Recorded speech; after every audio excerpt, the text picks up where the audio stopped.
everybody, it's Stuart with Wine on the Dime, and today I'm going to be reviewing this Durigutti 100% Cabernet Franc from Mendoza, Argentina. That's right, you heard that right. Mendoza, Argentina. It's 13.9% alcohol by volume, and I paid $11 for it at my local grocery store, H-E-B. Don't need that.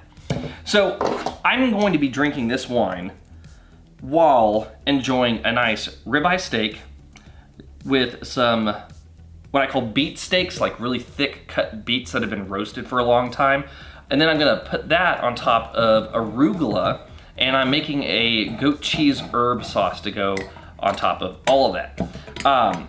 Should be amazing, and this is why I wanted a Cabernet Franc, because it's a good steak wine, it's a good beet wine, it's a good solo drinker sometimes. And you know what, sometimes I need all of those. Where did I put my glassware? Hold on. All right, so with all that being said, let's look at the color of this wine. From a color standpoint, you're exactly what I was hoping for.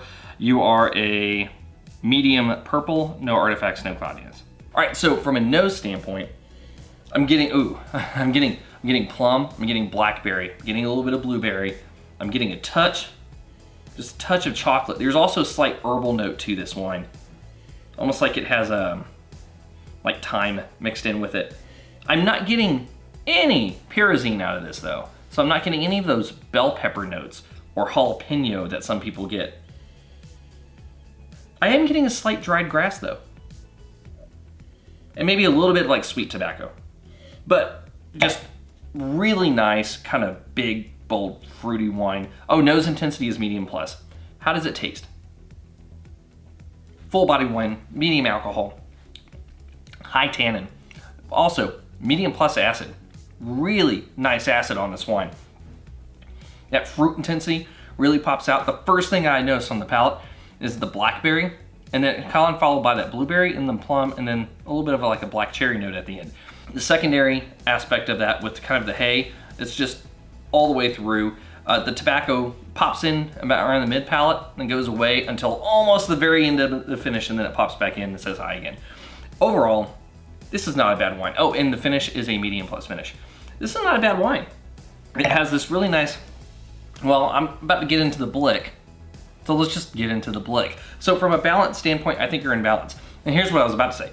You have this really nice kind of structural balance between having this acid and these tannins and not having too heavy of a body. It is a full-bodied wine, but it's almost going into like the medium realm. It just has enough to kind of hit you with it, but it really, I mean, if it was dialed back any much more, it'd be lower. But I don't like that. I like it being on the cusp here because I want it to pair well with all of the food. The tannins are going to be softened by the salt and the steak, and the fat is going to pair well with the amount of acid in this wine, and the fruitiness is really going to counteract the earthiness of those beets.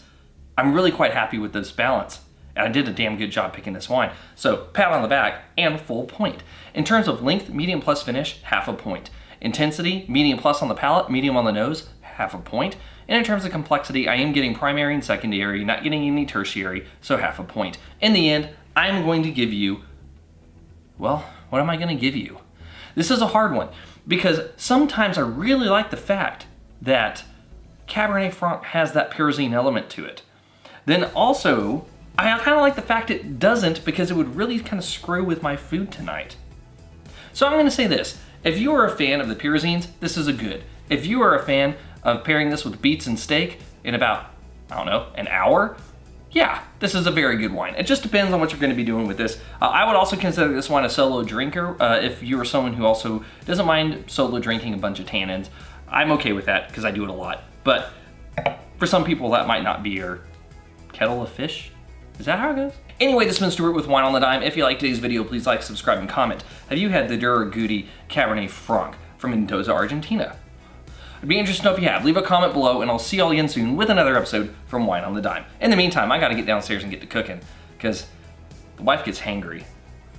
So do the kids. I don't want to deal with that tonight. I'll see y'all later.